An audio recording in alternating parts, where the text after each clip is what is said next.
So, Secretary of State Marco Rubio just walked into a Senate hearing and got caught in one of the most devastating logical traps I've ever seen. Two senators, one Democrat and one Republican, absolutely destroyed him by proving that the Trump administration is using a wartime internment law during peacetime, that 75% of the people being rounded up have no criminal records, and that the entire legal justification for the Venezuela operation is what Senator Rand Paul called a ruse. And the kill shot, when asked if it would be an act of war if another country did to us what we did to Venezuela, Rubio admitted yes, of course it would be, then tried to claim it's different when we do it. This was a Senate Foreign Relations Committee hearing on Venezuela policy. Secretary Rubio was there to defend the administration's operation to capture Nicolas Maduro. And what came out of that hearing was one of the clearest examples of how constitutional arguments collapse when you apply them universally.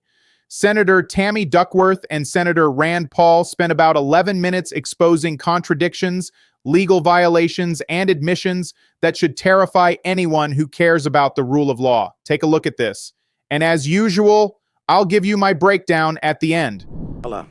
Secretary Rubio, if that is true and we are not at war with Venezuela, will you advise the president to rescind his invocation of the Wartime Alien Enemies Act? Well, that was a mechanism to remove people from our country that prevent grave danger. So, for example, we know for a fact that Tren de Aragua is a very dangerous gang. In fact, I believe, if I'm not mistaken, I may have been the first member of Congress. This is a wartime act, Mr. Secretary. Well, are we currently at war with Venezuela? No, we're not in a state of war in Venezuela. Okay, the Supreme Court has described the Alien Enemies Act as a wartime power, our Supreme Court. And before now, the Alien Enemies Act was only invoked during the War of 1812, World War I, World War II, when it was used to intern thousands of innocent civilians. Are you really arguing that the president should be able to wield an internment law? No, but we're talking about two separate things here. So you're talking about the state of Venezuela or are describing the regime. And we're talking about, but what the president designated. Invoked the Alien Enemies Act. I know, Senator, but let me be clear with you. No, but what the president was talking about are these gangs that have, and these narco-trafficking groups that are waging war on the United States. There's no doubt. These groups have waged war on the United States. They have waged, for example, Tren de Aragua is not just a criminal gang presence in our street. It is a criminal gang directly responsible for narco-trafficking. The Trump administration has acknowledged that the vast majority of the men it rounded up and deported to torture under this law had no criminal records whatsoever. We didn't torture anybody. Over 75%. Who did we torture? We haven't tortured anybody. We've arrested people that are members of gangs and we've deported them. We don't want gang members in our country. Independent investigations have found that many of the men were here legally. If the administration is willing to lie about who it's targeting under this law, what protections do totally innocent people have against abuse? Again, I want to ask you, will you advise the president to rescind his invocation of the Wartime Alien Enemies Act? No, of course not. I mean, these are people that are threats to the national security of the United States. But I've described this in hearings in the past, including before you guys. So you're saying that we're at war? We are absolutely. When it comes to narco-trafficking groups and criminal gangs that are targeting the United States for criminal activity. We're in a state of war. There's no doubt about the fact that we're confronting them in a warlike setting because they're waging war on us. And do the Geneva Convention They're waging war against us and they're enemy combatants as a result of it. And the fact of the matter is that we are confronting these irregular groups, and that's one of the great challenges of the new century in this hemisphere in particular, is that these non-state actors who possess state-like capabilities in terms of their weaponry pose a grave danger to the United States. I don't think any American would dispute that we have cartels that pose a threat to the national security of the United States. With all of the other laws of when it comes to warfare. I mean, you're saying that he can invoke this wartime power. No, I'm saying, you're asking me, I'm here to discuss foreign policy and what's in the realm of the Department of State. Well, I think your questions are better directed at the Department of Justice. Enemies Act, but I would tell you that, which is a wartime, which is something that but you're asking me a question said can be invoked during wartime. But you're It's asking only me a been question invoked during the War of 1812, World War I, and World War II. It's only been invoked 3 times, and this president is invoking it. Okay, you're asking me a question about the domestic application of a law that's best directed to the Department of Justice. It's not a complication. Because you're asking me something to opine on something that's in the realm of the Department of Justice in terms of its domestic application. I can tell you that the United States is most certainly confronting terrorist and criminal organizations operating in our hemisphere that pose a grave danger to the United States. Anyone who believes that gangs that flood our country with fentanyl or cocaine are not threats to the United States is not living in reality and certainly does not reflect the opinion of most Americans. The president already said that he was ready to put American troops in Venezuela again. So we're at war right now. When did he So say if that? things don't go well with the Chavistas you've empowered, When did the president say he was gonna put troops in what is your criteria for Venezuela? returning a military option, what is your criteria for returning to a military option and putting boots on? Well, I don't recall the president saying he was going to put troops in Venezuela. Where did he say that? I'm asking you, what are your? But that's what you said. I didn't Yeah, remember the president has saying already that. said that he was ready to put American troops in Venezuela. No, I think the president has said that he retains the right as commander-in-chief to protect the United States against any imminent threats.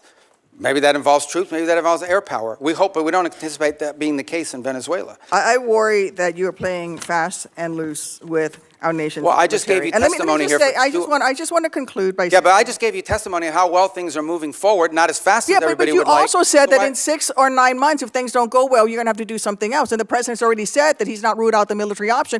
And you've also just said that, yes, we are at war. The president has But wartime every powers. president retains So the power to use military to it's reasonable for me protect- to ask you. And I gave you a very specific example. Every president retains the right to defend the United States against an imminent threat. Yes, if there are just give you an example, Iranian drones deployed in Venezuela that could threaten the United States, we most certainly will address that, even if it's located in Venezuela. But we hope we don't get to that point. We don't expect to get to that point. I don't think that we're not trending in that direction. That's a fact. But that said, on The the one people hand, of America people are here are worried that unhappy this we're is a president cooperating who with engages Venezuela. in yet On the other hand, another they want us to forever go to war, war with Mr. them. Secretary. What's We that? don't need to be in another forever war, and that is the pathway that we are going towards. And let me just say. Well, how are we let me going towards conclude- a forever let me war if just we're dealing with conclude. we're Well, dealing you're with not Delcy ruling out a Rodriguez every military day? option. You're not going to ask him to rescind his invocation of the Alien Enemies Act. That puts Americans in jeopardy. And let me just say something about the president's recent comments about NATO allies. When I served in Iraq, there were Polish forces there with us. There were British forces there with us. There were Spanish forces there with us. I personally landed in Elzi, España, which came under direct attack by insurgents. Polish troops who have worked with the Illinois military, with the Illinois National Guard for 30 years, died in Afghanistan, Mr. Secretary. All the So I president just wants wanna is for NATO to say have that more our NATO capabilities. allies have stood beside us. wants our allies to have more and we NATO need to maintain the strength of that alliance. I get it. yield. All Senator, the president wants is your our time's allies. up. Not making much progress here.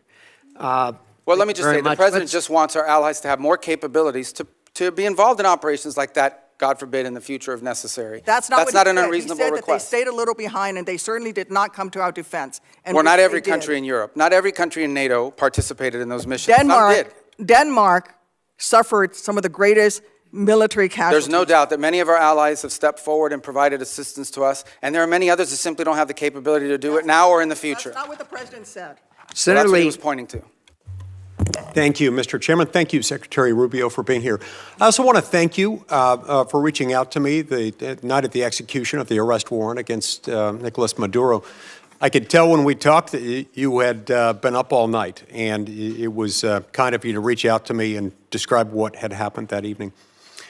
I've long been a believer in the fact that the United States has been abundantly blessed by geography. God and nature's God have blessed the American continent with two vast oceans, one to our east, one to our west, that have protected us from the old powers of other parts of the world. We should use those to our advantage. At times in our past, we have somewhat neglected the Western Hemisphere in recent decades, and I'm pleased that you and President Trump have been refocusing on the Western Hemisphere. As we look at burden sharing in other parts of the world and pivot some of this focus back to our own hemisphere, tell me what that looks like. Tell me what it looks like to orient some of our burden sharing toward our own hemisphere. Well, I think you're seeing some of it now. Look, our hope is eventually not to have a military presence of the kind you've seen in the Caribbean to deal with this very acute matter. But the truth of the matter is that it was surprising in the first place, right? If these ships and these assets were deployed in the Indo-Pacific or in the Mediterranean or in the Middle East somewhere, no one would blink an eye. They say, well, that's normal. That's what we always do. The fact that they were deployed in the Western Hemisphere was a shock to everybody because we haven't done it. In fact, according to Southcom, they've rarely have ever had assets permanently deployed to them. They may have been transiting through at some point, but not permanently deployed, to deal with a very acute matter. And that is, and these are, these things become interrelated here at some point, but they are separate in many ways. And it's part of what I was trying to explain to Senator Duckworth. We have a real reality in our region of these transnational criminal terrorist organizations that in many cases possess weapons that you ascribe to a nation state, not to a gang, who pose a grave threat to the national security of the United States, but also to the stability of the region. If you walk through the region, what is the primary threat in Colombia? Transnational criminal organizations. What is the threat to Mexico? What is the threat to the Caribbean basin? These groups have to be confronted. They have to be confronted forcefully. What's the threat in Haiti to systemic collapse? And that is these criminal gangs that basically control territory and threaten the ability to even form a government there in that regard. So it's endemic throughout the region, and it ultimately impacts the United States through mass migration, through drug trafficking, and other related criminal organizations. And so we need to have a force posture that can confront that, and that can provide assistance in conjunction with other partners. We also need more countries that are willing to cooperate with us and collaboratively work on these things, the way Ecuador is now doing, the way El Salvador has done, the way Trinidad and Jamaica and other countries, the way we historically have done with Colombia, by the way, and continue to do in many respects. So we hope Venezuela will be one of those. Imagine if a future, or even the current interim authorities, or a future legitimate government of Venezuela cooperated with the United States against Tren de Aragua, cooperated with the United States against the ELN, the FARC, and the drug trafficking organizations. How much easier it would be to confront these challenges that we face. But it will require some force posture in the region. I think the one area, if your question is in the context of NATO, the one area we have to recognize is that we need to have a presence in the Indo-Pacific. Many of you travel overseas and are constantly being told by our Indo-Pacific allies they want to see a sustained commitment of the United States to the region. We still have obligations and needs that we need to address when it comes to the Middle East. We have a growing threat of the rise of terrorism potentially in the African continent. And then, of course, you point to the Western Hemisphere. So that doesn't mean we're abandoning NATO or abandoning Europe. It does mean that we are going to have to, at some point, readjust our force posture in the world to deal with all of these realities. And as a result is why I keep making the point, the stronger our allies and more capable our allies in NATO are, the more flexibility we'll have to do that. We'll still be there with our assurances. We'll still be there with our presence. We'll still have some of the largest military deployments in the world will be in Europe with our allies. But we are going to need some flexibility to do this over time. And we've told this to our allies, and we've told them there'll be no surprises. And most of them understand it, frankly, they do. And that's why they're moving very quickly in many cases to rearm and reinvigorate themselves. Over the last 5 to 10 years. I want to break down exactly what just happened here because there are multiple layers and most of them expose something fundamentally broken about how this administration justifies its actions. First, let's talk about the Alien Enemies Act because this is genuinely alarming. The Alien Enemies Act is a law from 1798. It has only been invoked 3 times in American history: War of 1812, World War I, World War II. And in World War II, it was used to intern Japanese Americans. Thousands of innocent civilians rounded up and imprisoned because of their ethnicity. This is not ancient history. This is within living memory for many Americans. It's one of the darkest stains on our nation's history. The Supreme Court has explicitly described this as a wartime power, not a law enforcement power, not a peacetime power, a wartime power.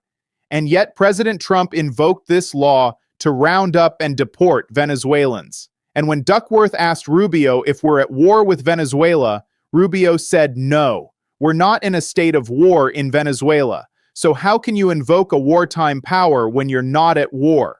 Rubio's answer was that drug cartels and narco-trafficking organizations are waging war on the United States, so they're enemy combatants. But here's the problem. According to the Trump administration's own acknowledgement, 75% of the people rounded up and deported under this law had no criminal records whatsoever. No convictions, no charges, nothing. So if you're using a wartime internment law to round up people who have no criminal records, what you're doing is not law enforcement. It's ethnic targeting. And that should alarm every single American, regardless of political party. Now let's talk about what Rand Paul did, because this is one of the most effective pieces of questioning I've seen in years. Paul asked Rubio a very simple question. If a foreign country bombed our air defense missiles, captured and removed our president, and blockaded our country, would that be considered an act of war? Rubio tried to dodge. He said it's hard to conceive that an operation that lasted 4.5 hours would be war. Paul interrupted him. He said, my question is, if it only took 4 hours to take our president, it's very short. Nobody dies on the other side. Nobody dies on our side. It's perfect. Would it be an act of war? And Rubio admitted, of course it would be an act of war. That's the entire game. Paul just proved that the administration's arguments only work in one direction. They only work when the United States is doing it to someone else. The moment you reverse it, the moment you ask, would this be acceptable if someone did it to us? The answer is obvious. It would be war. Paul went further. He said, I'm probably the most anti-war person in the Senate, and I would vote to declare war if someone invaded our country and took our president. So I think we need to at least acknowledge this is a one-way argument. One-way arguments that don't rebound, that you can't apply to yourselves, that cannot be universally applicable, are bad arguments. And he's absolutely right. If your legal justification only works when you're the one doing it, it's not a legal justification, it's a rationalization. Paul then demolished the drug bust excuse. He said, okay, let's say it's not a war, and we're just going to define it away and say it's not a war. That's one of the arguments. So it's a drug bust. What if a foreign country indicts our president for violating a foreign law? Should we extradite our president, or should we be okay if they come in and get him by force? Rubio said the U.S. always has the right to act in its national interest. And Paul's response was perfect. He said, you're exactly right. We will act in our national interest, and we should. So I'm not disagreeing with you at all. What I'm saying is that our arguments are empty then. The drug bust isn't really an argument. It's a ruse. The war is not a war argument is a ruse. It's not a real argument. And we do what we do because we have the force. We have the might. We do it because it's in our interest. Paul just said out loud what everyone watching already understood. The legal arguments are window dressing. The real reason is might makes right. We do it because we can. And look, there's an argument for that. There's an argument that nations act in their own interest and use whatever power they have to advance those interests. But if that's the argument, then just say it. Don't pretend you have some legal justification rooted in international law or constitutional authority. Just admit you're doing it because you can. So let me tell you what this actually means for you, the person watching this who just wants to know why any of this matters. First, the Alien Enemies Act is being used to round up people with no criminal records based on their nationality. That's not law enforcement, that's ethnic targeting. And if you think that can't be used against other groups in the future, you're not paying attention to history. Second, the administration is invoking wartime powers while claiming we're not at war.